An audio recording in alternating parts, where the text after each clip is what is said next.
You have more than one chance to take the LSAT. And the fact that the LSAT is offered 8 times a year is a massive opportunity. Today, I'm going to share with you what I would personally do if I wanted to score a 175 or above on the LSAT in November, January, or beyond. For those who don't know me, my name is Steve Schwartz. I've been teaching the LSAT since 2005, and I personally increased my LSAT score from a 152 to a 175.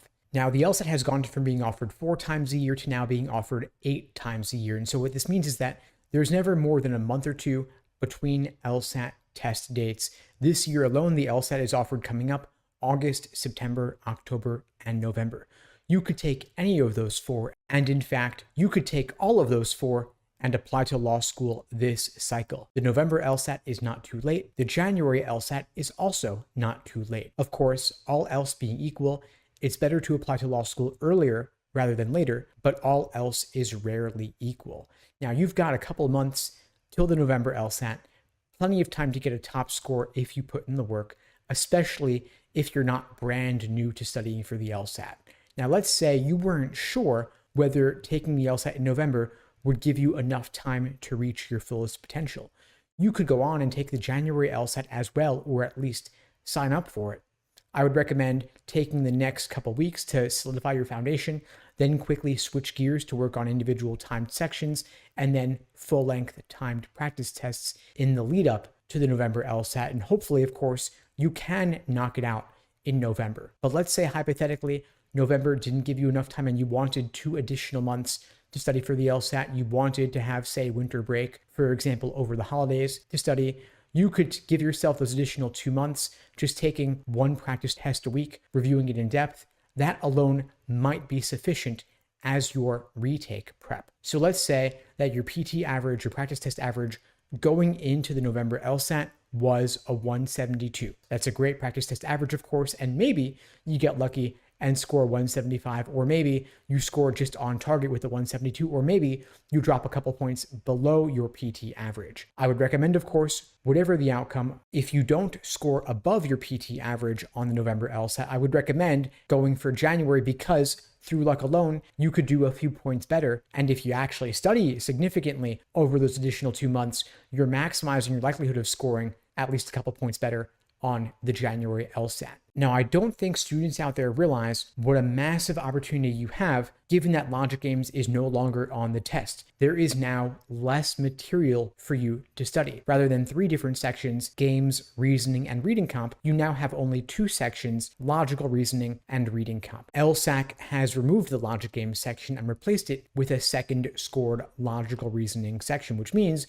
you can narrow your focus, double up your attention devoted to the logical reasoning section, and any gains you make in your understanding of logical reasoning will be doubled across those 2 sections of the test. So I recommend, if you're taking the LSAT going forward, devote at least 2/3 of your LSAT study time to logical reasoning. There are approximately 15 different types of logical reasoning questions, but not all of them show up as frequently as others. The most common types are necessary assumption, inference, and flaw. I would recommend, first and foremost, you master those types before moving on to relatively less common types like strengthen, weaken, and the least common types like parallel reasoning and evaluate the argument. You don't want to waste your LSAT prep time on the rare types that hardly ever show up if you haven't even mastered the most common types. You want to consider this when you're creating your LSAT study plan.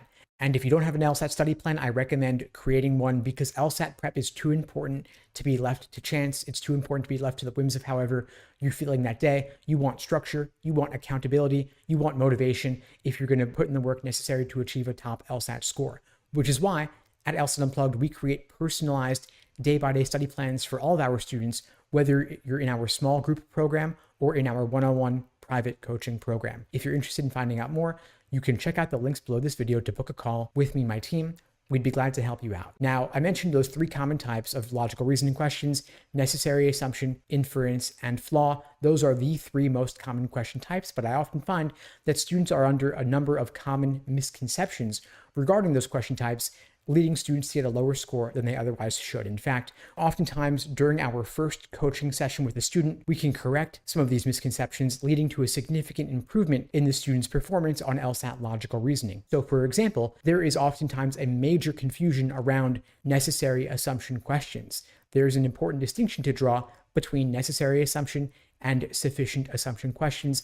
They are asking for radically different things, but even some LSAT prep companies are confused about this, and they lump these two types under the catch-all category of quote unquote assumption questions. So newsflash, there is no such thing as assumption questions on the LSAT. There are necessary assumption questions and sufficient assumption questions, and they are asking you for very different things.